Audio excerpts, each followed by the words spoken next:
Què entenen per llenguatge? Ens serveix parlar de qualsevol llenguatge en lingüística? Jo sóc Marta Stark Andrés, curs el segon de Magisteri de Primària i en aquest vídeo parlaré sobre alguns aspectes del capítol 1 i 2 del llibre Introducció a la Lingüística de Jesús Tuson i del capítol 1 del llibre Introducció a la Lingüística Hispànica Actual, intentant respondre a les preguntes que acabo de formular. Si fullegem aquests tres capítols, no ens queda cap dubte de que el tema central és el llenguatge. Ara bé, i donant-vos resposta a la pregunta de «ens serveix parlar de qualsevol llenguatge en lingüística?» Doncs no. No tots els tipus de llenguatge són d'utilitat per a la lingüística, ja que no comparteixen les mateixes característiques o trets. El llenguatge animal, tot i que comparteix amb el llenguatge humà el fet de que els permeten emetre sons i s'aprenen en comunitat, allò cert és que la complexitat del llenguatge humà i els misteris al voltant de com funcionava i s'estructurava van donar lloc al naixement de la lingüística, segon concepte fonamental en aquesta videoressenya. Ara bé, abans d'explicar l'evolució de les teories que s'han creat al voltant del llenguatge, m'agradaria parlar sobre el llenguatge en si mateix. Hem vist, d'entre altres possibles característiques, que el llenguatge es basa en la creació o representació de símbols, a partir de les paraules peix, rellotge, camiseta, estoig, és a dir, aquestes paraules poden ser representades mitjançant símbols, és a dir, d'una manera no física, no material, més mental o verbal. D'altra banda, la característica del desplaçament en temps i espai de la llengua. Amb això no volem fer interpretar que la llengua es modifica amb el pas del temps per causes històriques o socials, que també pot ocórrer, sinó que una persona des del present, per exemple, avui, 14 d'octubre, pot parlar d'allò que va fer en un passat immediat, un passat més remot i també del futur. Per exemple, ahir Marta va finalitzar tots els mapes conceptuals. Avui està gravant una videoressenya i demà, o pot ser aquesta vesprada, penjarà el vídeo a YouTube. Heu vist com en una mateixa oració podem fer menció als tres temps? Espero que sí. Ara, si parlem de l'acceptació d'aquestes característiques, pot existir un consens, és a dir, que ningú posi en dubte aquestes realitats.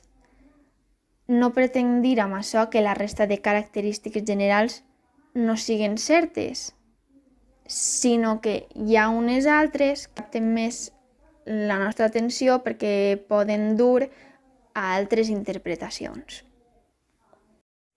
Si recordem la característica de la qual parlàvem amb anterioritat, aquesta és la de la representació de símbols. Aquesta defineix que una llengua, com el català o valencià, per exemple, permet que una paraula tinga una dimensió figurativa, el símbol. Si em permeteu establir vincles entre el que exposem i autors externs, m'agradaria parlar-vos de Ludwig Wittgenstein, un filòsof austríac de finals del segle XIX. Aquest no estaria d'acord amb aquest fet i ell, en aquest cas, aportaria la teoria basada en la dicotomia següent: les proposicions de les quals es pot parlar contra aquelles de les quals no es pot parlar.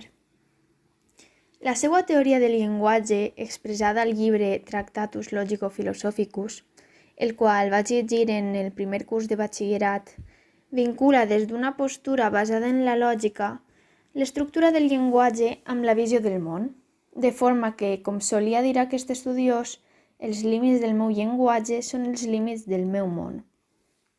Així, la seva teoria, la qual té més relació amb l'aspecte de la semàntica, postulava que paraules basades en sentiments o emocions com la tristesa o felicitat no eren correctes, no perquè no es pogueren expressar, sinó perquè no es podien figurar, en forma del que coneixem per símbol. En aquest sentit, era una teoria que limitava o jerarquitzava el llenguatge, segons una paraula fora objectiva i, per tant, capaç de ser representada com a símbol, o subjectiva, incapaç de ser representada com a tal. Però fou aquest filòsof del segle XIX el primer en crear una teoria que vinculara el llenguatge amb el món? No, ni de bon tros. La gramàtica de Dacià, ja en el segle XIV, fou construïda o escrita pels modistae, o modistes. Aquests són els primers practicants de la filosofia del llenguatge. En efecte, l'interès pel llenguatge i la seva relació amb el món ha existit des del naixement de la filosofia occidental, amb autors tan reconeguts com Plató o Aristòtil. Així com hem vist que l'interès pel llenguatge es remunta segles enrere, cal preguntar-se ara: quan sorgí la necessitat de plasmar els coneixements sobre la llengua? Aquesta pregunta ens dirigeix a presentar l'altra característica que considerava d'interès. Els sons que emitim desvaneixen. De fet, quan acabe de dir l'oració que estic expressant, els sons que hagi emès s'hauran ja perdut. Aquesta mateixa idea que vos intente transmetre la tingué Elio Donato, o Donat, i és precisament d'aquest pensament d'on sorgeix la necessitat de plasmar la llengua, davall el suport d'una gramàtica. La primera part de la gramàtica, que desenvolupà amb el nom d'Ars Grammatica, estava estructurada en 8 parts del discurs, davall un model de preguntes i respostes, mentre que la segona part tractava la fonètica, mètrica i estilística. Des d'aquesta primera gramàtica fins la gramàtica generacional produïda per Chomsky sobre les bases de l'himnatisme, és a dir, la teoria que defensa que la llengua no s'adquireix, sinó que és essencial a la natura humana, hauríem de destacar l'estructuralista, promulgada per Ferdinand de Saussure. I vos preguntareu, qui va ser Saussure i quina és la causa que explica el seu prestigi? Doncs bé, aquest estudiós, considerat el pare de la lingüística, va establir que dins de la llengua hi havia una mena d'ordre o jerarquia. Traslladant a un exemple, no podem assignar el concepte de llengua a la forma en la qual jo parle, ja que la manera individual d'expressar informació es denomina parla. Aquest matís va ser de gran ajuda per mantenir distàncies entre les diverses manifestacions del llenguatge i va permetre que, a dia d'avui, puguem parlar de gramàtiques prescriptives que regulen les normes generals d'una llengua i de descriptives i mentals, que tenen en compte l'ús real de la llengua entre els seus parlants, de forma individual.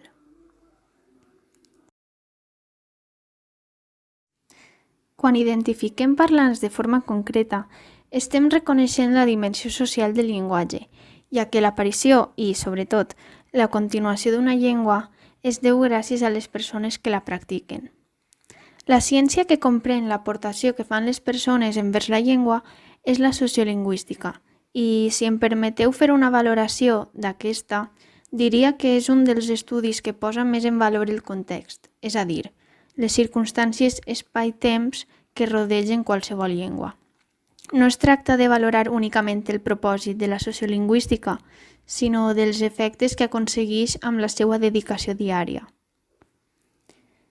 Especialment per al nostre poble, el dels valencians i valencianes, i amb això vaig ja concloent, la sociolingüística ens ha fet adonar-nos des del soterrament del franquisme de la validesa del valencià i ens ha demostrat que no mereixia ser una llengua que quedara reduïda a l'àmbit privat. En definitiva, la sociolingüística ens ha obert i ens segueix obrint els ulls davant aquells que voldrien que el valencià no existira. I d'aquesta reflexió vos convido a escoltar la meva última aportació. Aquesta aportació està íntimament relacionada amb els continguts dels capítols que considere verdaderament útils en una aula de primària, ja que és clar que tot allò que s'ha analitzat als capítols té unes relacions directes amb altres estudis i tots poden aprofitar-se. Per exemple, no podria explicar les aportacions de Saussure basades en les relacions sintagmàtiques a uns nens i nenes de 10 anys, ja que aquests no tenen una base sintàctica, però sí podria explicar la diferència entre llengua i parla, conceptes introduïts per aquest mateix autor. Ho faria llegint una definició de cadascun dels termes? No, no ho faria així. Els demanaria que cadascun d'ells diguera alguna oració per demostrar-los que la parla d'un difereix d'un altre, és a dir, que no hi ha dues parles iguals.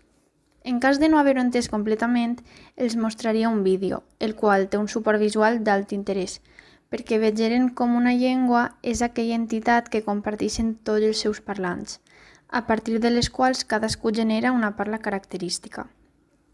En resum, allò que interessaria durant aquesta etapa educativa és que adquiriren una idea clara sobre l'ús de la llengua, entenent, per exemple, que en un acte comunicatiu hi ha un emissor, un receptor, un missatge enviat a través d'un canal i amb un codi específic. Per a una sessió com aquesta, seria convenient que dos nens o nenes parlaren entre ells i s'adonaren dels rols que adquireixen.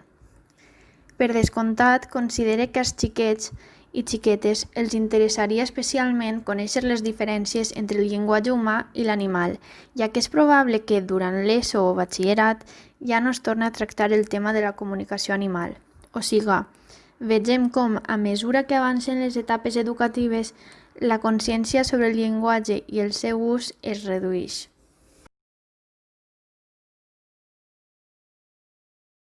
Personalment, extracte d'aquestes lectures que no solem adonar-nos de l'omnipresència del llenguatge en les nostres vides.